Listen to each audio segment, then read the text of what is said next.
Welcome to this episode of You Can't Make This Shit Up. I'm Joel Hoxley, your host. David's sitting this one out because I have two wonderful guests. I have Amy and Ken. Amy, tell our audience about yourself. I was a former Seminole Soil and Water Conservation District Supervisor. I was the vice chair I was elected in 2018, and I was on the board until 2021. And I enjoyed it. I loved it. Started a couple of programs, such as a trail camera program where we put trail cameras out on conservation lands. Looked at wildlife just to kind of see what the county was doing to promote conservation. And then I started a photo contest where got residents involved, taking pictures, and we hung those pictures up in the county office. So I enjoyed being my time on there. Awesome. Thank you very much. And Ken, why did I invite you to this show? That's what they were all wondering. I have no idea. I guess because I have a pretty strong background, both in the city of Winter Springs, both professionally in the real estate world, both professionally in the finance world. I am a former city commissioner of Winter Springs, so I kind of understand what's happened or happening from the inside, although the inside is really, kind of screwball right now. I have a strong real estate background. I said I'm the retired CEO of U.S. Hospitality Group. So we built and operated, bought and sold hotels. So I understand the need for there. And boy, Winter Springs, in fact, the whole region needs a hotel really bad, but you can't do anything in Winter Springs real estate wise anymore because the building department, doesn't really exist much. They popped a moratorium because of their, basic inability to understand real estate or understand what's really going on. And as far as finance goes, well, that world's turned upside down, and Winter Springs had an opportunity to fix a lot of their problems with interest rates at 1% and 2%. They're now 7% and 8%. So basically, how do I say this nicely? We're screwed. Well, Jesse started this conversation for me because Jesse Phillips was on our show, and it just amazed me. I knew there was an issue, but I didn't know how bad the issue was. I just absolutely couldn't figure out what the issue was. So having a former soil and water and having a former commissioner, I'm going to try to get a little bit more into the depth of what happened. And let's see, what do you know about the water in Winter Springs now that you don't live there? Okay, so in New Year's Day of 2021, I got called from a constituent in Winter Springs that there were some dead fish in a pond. And she had reached out to numerous people, wasn't getting answers. People were getting sick from the smell, of course, because you got dead fish. So not living far away, I was like, all right, packed up my stuff. I went over. I walked the property with her, and we looked at it, and we started taking pictures, and I was like, there's a water treatment plant over there. We saw Sean Boyle and a couple other people. We tried to walk over, and we were told, nope, you guys got to turn around, trespass you. Nobody wouldn't even let me introduce myself. So I walked back to their house, and she's like, what do we do? So I started going through my business cards. I found the director of the DEP.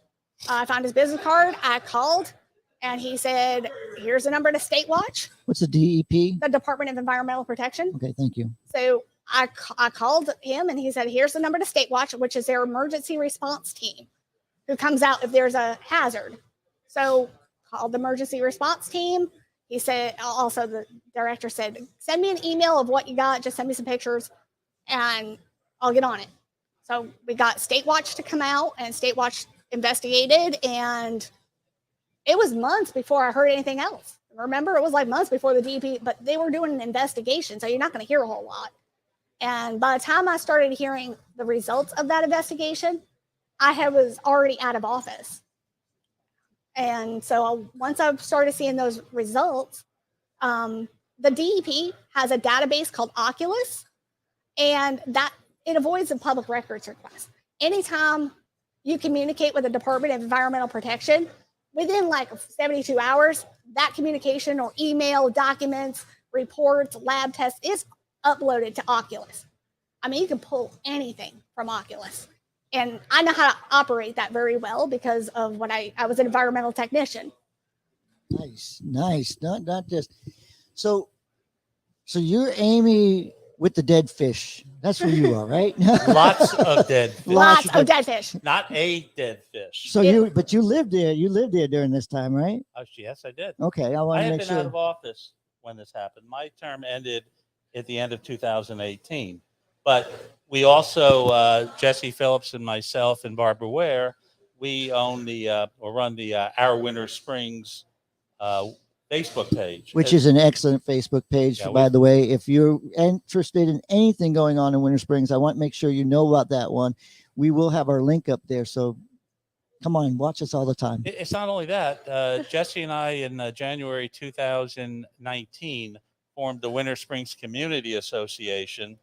Right now, we have over 2,500 members in that group, and the Our Winter Springs has over 5,500 people. But the interesting part of that is we reject probably easily 40% of the people that ask to be part of the group. We reject, and we do so because if you're not in the local community, Central Florida, we're really not interested in you selling your bracelets or other services or wares. So we are probably one of the few groups that actually limits you. If you don't live here, you're not joining us. I'm the exception, though. So how Well, much you lived here. you lived here? And if you lived here and you move away, don't think they're going to kick you out. But I don't think Ken's that bad. But No, I don't micromanage anything. But so Castleberry, I live in Castleberry. Great city. I have water. I have water that comes out of the tap. Sure. I live near you the. don't get black rings around your toilet or No, sinks? not yet, unless my No. kids don't clean it, I guess. Well, we're not talking that type of black ring. Well, you can't make this shit up. So No, you cannot make this shit I up. lived in Castleberry. you did? I love Castleberry. Yes, I'm thinking of running for commissioner there. You know, just Got because a great group. just Mark because Bush you did and it. company over there. And our former community development head left Winter Springs and its toxic city hall and moved right over to Castleberry and Yeah, does we- the same function there. I believe we only have one toxic no-show kind of a guy on ours. But look, let's talk about Winter Springs, because I want to remind the audience that this is a city that struggles with its tax base being just mostly the citizens, correct? Yeah, I can explain that if you wish. Go ahead. Our tax base, which is not sustainable, let me just say that first, is there's an argument whether it's 87% or 91% on the residents. That said, we have very little commercial space, or in fact, very little land left, period. I can tell you, and you could check with, anybody in the property appraiser's office from David Johnson on down, or any property appraiser, if you don't have 35% commercial base, you cannot sustain yourself as a city long term. We have no chance of getting anywhere near 35% commercial base. Plus, the brain dead leadership in our city has a building moratorium on and basically telling everybody Winter Springs is not open for business, whereas the other communities in Seminole County readily welcome development, ask for development and help, cover that type of development. But the bottom line is we have such a low commercial tax base that the city can't really survive long term in the path that it's at right now. My dad I'm turning it on and off so I don't make sounds. But the water. So the water's been like this for how long? Are you talking drinking water or wastewater? Well, Let's talk- 2019 is when it went downhill. Let me address one thing. Okay. When the commission that I was part of ended in 2018, and a now failed former thrown out of office commissioner controlled everything from 2019 until he was just tossed out of office. The fact of the matter is we had a water solution that would have replaced and done what needed to be done for about $35 million. Today, since nothing was done, because all the plans that we had laid out were thrown out the door because it wasn't his, is now $100 million plus dollar problem. And, there's a big difference between 35 million and the financing at 0 to 1 or 2% and floating a bond at 100 million or 125 million, which is where I think it's really going to be. Plus, one other little problem, our city is under a judicial legislative audit, or JLAC audit, which means what bonding company is going to lend $100 million or anything to a city that may not exist in a year? Yeah, you're under investigation also. Not you, but the city's also being audited by Grant Malloy. That audit's complete. That one's complete? That is complete. I'm going to ask about that in a minute. So when Jesse was on here, he was talking about the water was affecting his wife. They found this out, that it was affecting his wife. He told us about the fish. So what's their most pressing problem that they should be addressing right now? In my opinion, it's the wastewater situation. The water treatment facilities they're dinosaurs. They've been built 50 years ago. They weren't new back then. They weren't built for what the population is right now. They were not built for this population boom. And they needed a plan to replace them, needed to be put in decades ago. And there was a plan in place when, you would remember this. This was probably back in 2018. Yeah, even before then, they were started to work on that plan. And they were starting to get the financial stuff and start to plan. And that plan just went kabooey, nothing. And now they bring in this company, Veolia, to manage the program, manage the water treatment facility.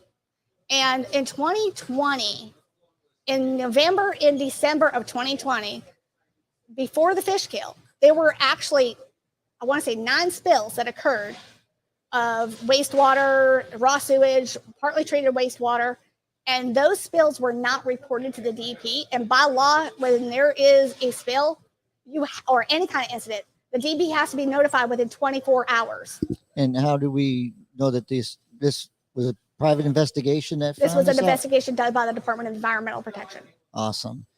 So the wastewater is the biggest problem. They just actually failed inspection recently. In May of this year, there was an inspection done by the Department of Environmental Protection, regional inspection. They had some failures that came up. Some even associated with the SCADA system, which is the operating system. It's your bells and whistles that go off and says, hey, this isn't working, that's not working. And it was originally on county fiber optics. That's what I've been told by some of the public works people that used to work there. And they took it off and put it on Bright House. Now, you go on Facebook and they're like, anybody have a problem with Bright House? Unreliable. Why would you take it off the most reliable system you have and put it on something that's unreliable? See, that's how long ago it was, because now we have Spectrum. But that's fun. But there's a bigger question, Joel. How or why did Veolia even get here? I was going to ask that because this is a company that actually we had in the national news. We knew this company existed if you were paying attention, because if anybody knows the word Flint, you may have heard this. But how did they get hired?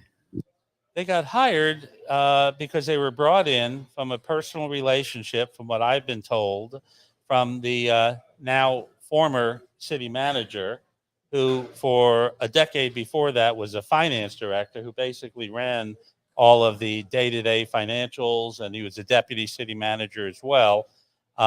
He brought him in, I think questionable. That's an investigation that'll obviously be had. But he brought them in. They came in as a consultant originally.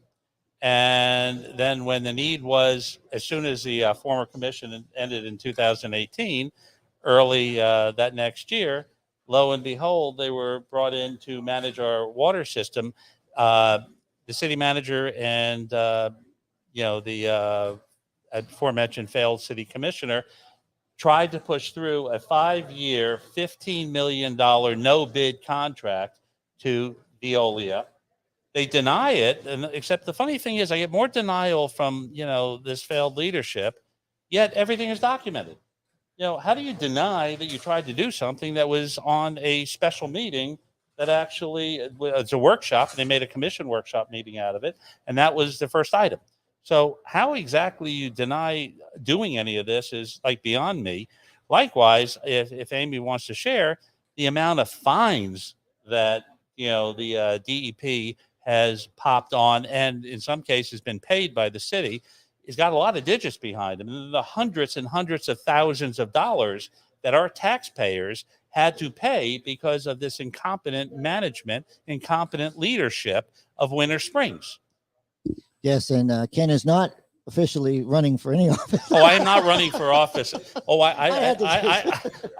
clarify that. I did my time, and unlike the current, controlling entities of the commission, I showed up at every grand opening. I showed up at every meeting. Right now, we do the Where's Waldo to see if anyone's even going to show up from our city to represent the city at city meetings, mayor's meetings, tri-county meetings, because in many cases, maybe one will show up. Often nobody shows up to represent Winter Springs. Become a laughing stock. Well, I definitely got to get back over this. So tell me, this is a question that a lot of people want to know. What is the Soil and Water Committee? The Soil and Water County, the commission.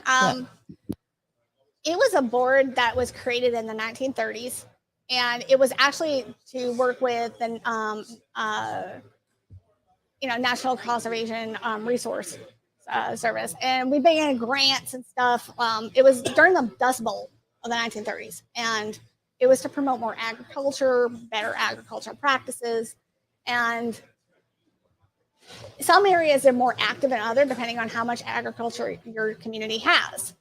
In Seminole, when I was on the board for Seminole, we used it as more of like a way to educate the community about, not only agriculture, but, conservation, water quality, things like that. And we were more of like a way to bring in programs to help educate and get more community involvement. Let me point out, and Amy didn't say this, but it's an elected position. Yes. And you get elected via countywide vote. So it's a legit position. Yeah, what I was gonna say before you said that is, now they changed the rules. You're aware of that, right? That you have to be working in the industry. You have to have a connection with it. Yeah. So that's a new law that just got passed. So the question, not to ridicule, would you qualify? From what I heard, those laws are so vague. Like, it was super vague. Like, if you had a potted plant, you grew, like you qualified. It was very vague. And I mean, I've got years of experience as a wildlife rehabilitator. Worked in the environmental industry as an environmental technician. So you get to know more about Amy because I asked that question. See, I like that. So, Ken, where do we go from here? Where does your community action bring us to get some results? Well, good question. Let's identify a few more problems so you can see where we're going. While we're on the water, a few days ago, a week ago, our water management company, Veolia, the aforementioned Flint, Michigan being sued water company, went to the city because their 5-year contract is coming up.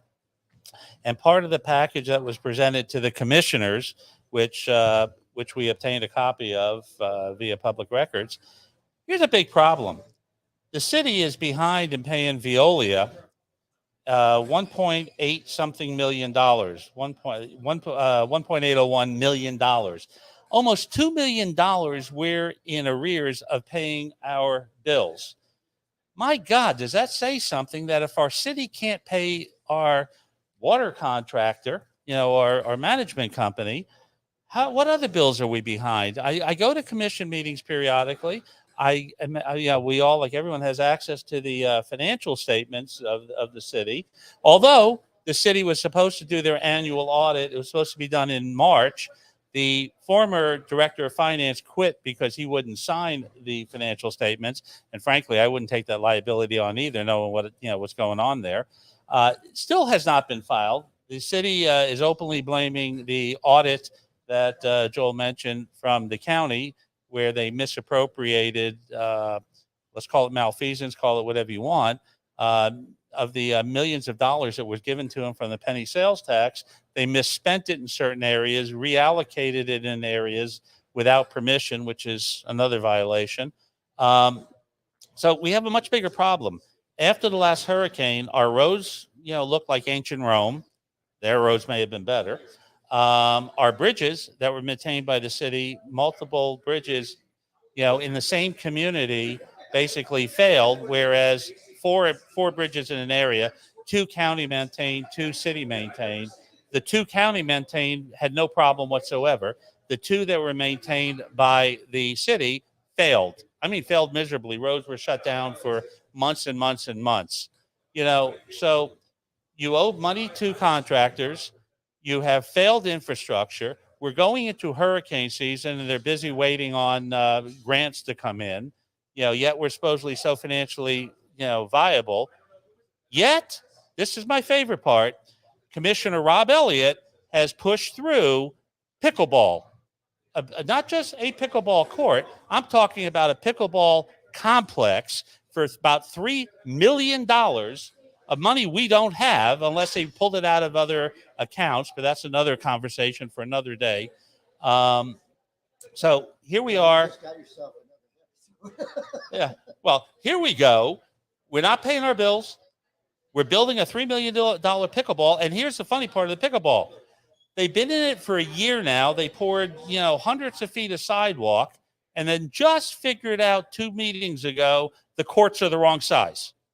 Can you believe this? Can you believe this shit?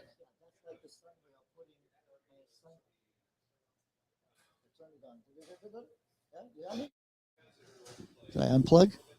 Okay, so you mentioned the penny sales tax, which I'm going to go this way because it's up for a vote. It's not going to happen. And the penny sales tax has been instrumental in salt water or something. Is there something that the penny sales tax goes towards that? Soil and Water Board gets no funding. Oh, I understand that, but is the money being sent by the county to address water issues? Oh yeah, it's for infrastructure. Yeah, there's. Well, now explain enterprise zone versus not, because they can't use it for way enterprise out zone. of my purview than you. Oh, okay. Well, I was not a county commissioner. We'll have that one on a different day. So Yeah. What was your favorite thing? Because I'm going to kind of wrap it up, but what was your favorite thing or you can't make this shit up moment? I mean, that they stopped you from going to the lake or the water is enough for me to say that. I think now that I'm out of, once those reports started coming in from Oculus and the DEP, I was already out of office. And I started posting those documents and the reports, the consent orders, the warning letters, and they have a fine of $150,000. Over 200 now. Oh, it's over 200 now. Oh, gosh. So I started posting all this, and I posted it in a way on social media so people could read it and make up their mind for themselves. I mean, are you really going to argue with official documents? So I posted them, and then I started getting, attacked and rumors spread about me. Like I heard rumor yesterday that they're trying to find a way to use the Soil and Water Board to prevent me from posting public records. Well, everybody has to, there's 3 sides to every story, and I guarantee you they're looking at us right now like, I'm going to get that, Joel. Well, here's the funny part. The one that's making the threats is a Winter Springs commissioner's wife that's making threats to go after Soil and Water for exposing public documents that are readily available. Yeah, you can't make this shit up. No, you can't make this shit up. I really appreciate you guys coming out here. Amy, it was a pleasure to have Thank you. because it was a surprise. And Oh, that's just Ken. Don't worry about Ken. Ken and I have a good relationship. We've done a lot of things together, but he's just that kind of guy that he'll pick on me. I can pick on him back, and he usually wins. Thank you very much. You can't make this shit up. Thank you.